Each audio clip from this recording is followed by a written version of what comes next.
Welcome to our channel. Today we how to update your Google account security checkup settings, full guide step by step clearly. To begin, open your preferred web browser and go to the Google sign-in page.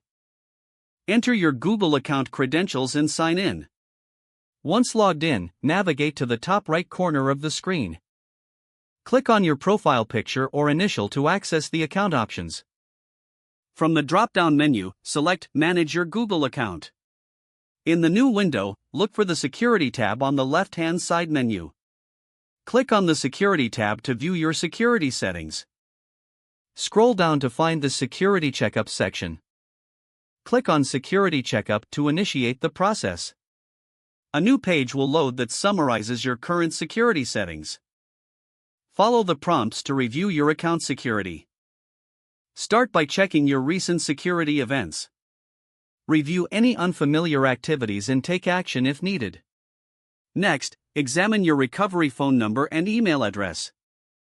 Make sure both are accurate for account recovery purposes.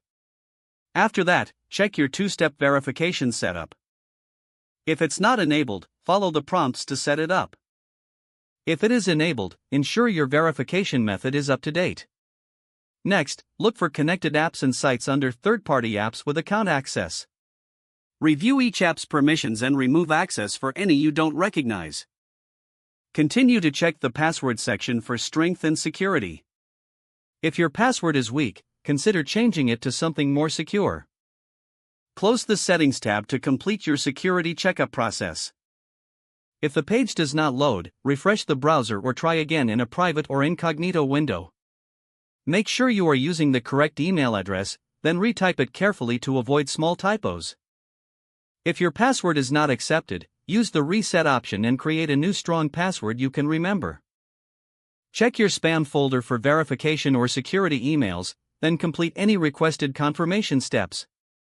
Enable two-factor authentication if available to improve account security and reduce unauthorized access risk.